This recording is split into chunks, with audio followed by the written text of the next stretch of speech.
All right, what about our friend Bob? Appears on the outside to be an otherwise normal, healthy person, but he wants to do some things that strike us at minimum as very atypical. He wants to take these pharmaceuticals to suppress his capacity for emotion and logical thinking. He wants to isolate away from all people for the rest of his lives, and so on and so on and so on.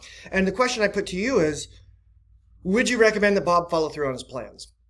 And an extremely typical response to this question is something along these lines. Well, I'm not going to physically prevent Bob from doing what he's doing, if that's what he wants to do. But there seems to be something wrong with Bob, and I would encourage him to seek some sort of mental health counseling before he actually does this, to make sure that there's not something deeper that's wrong with him that's causing him to pursue these kinds of lifestyles. And that response seems to indicate that what Bob is proposing to do it's not just atypical. It seems to be contrary to what we know as some things that we know that are a part of human nature. That human beings have a particular way of being that distinguishes them from chickens and Alaskan Huskies. One of the things that we would say is essential to the experience of being a human being is being free, right? If you think about the institution of slavery, we call it a dehumanizing institution.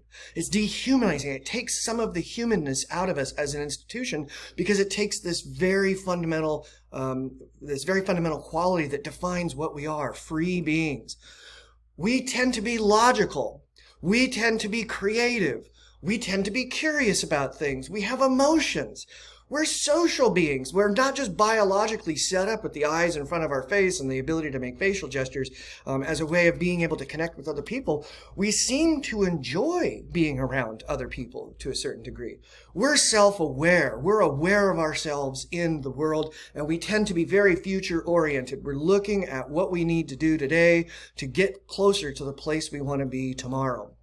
And we seek happiness. We seek pleasure. We are pleasure-seeking things. And there's probably more that we could add to the list here.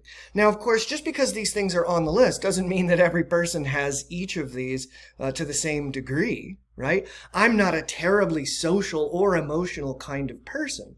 But I also recognize that there's some degree of social interaction that I need to engage in order to keep myself from going a little nutty, you know? Some of us are more in the now rather than future oriented, okay? So there's certainly variation among human beings, but it does seem to be the case that we have these kinds of qualities as just a part of our natures, and we don't necessarily need to be taught these kinds of qualities. We might need to be taught how to develop these qualities, but these are the kinds of things that make us us. They make us and our natures distinct from the natures of chickens and Alaskan Huskies. Now, the question for us would be this.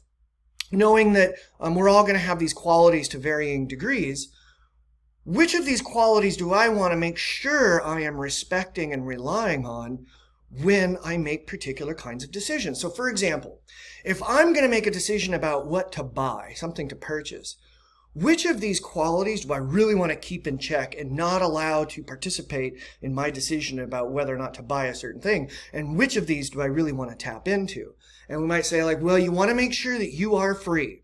You do not want to feel like you're being coerced. And you want to think really carefully, really analytically, really logically about the value of this thing that you're considering purchasing and the cost that it's going to bring to you. And you want to think about how this thing you're thinking about purchasing is going to affect your future. So maybe we want to tap into these two things and really push away our emotions. I do not want to make this important purchasing decision based on my impulse or based on social pressure.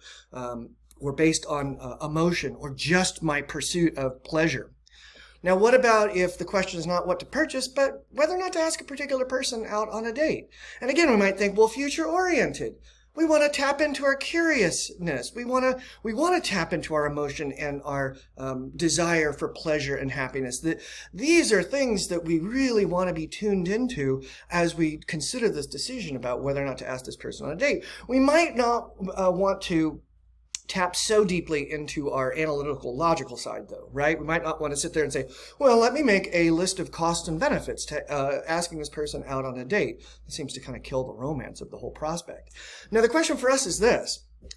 Which of these features of our nature are the most reliable and the least reliable when it comes to making decisions about what is ethically permissible, obligatory, or prohibited? Which of these do we want to tap into? And Kantianism, the theory that we're going to start exploring in the next lecture, is going to say there are two on this list. There are two, and only two, that you really want to make sure you are tapping into when you contend with ethical dilemmas. Can you guess which two those are?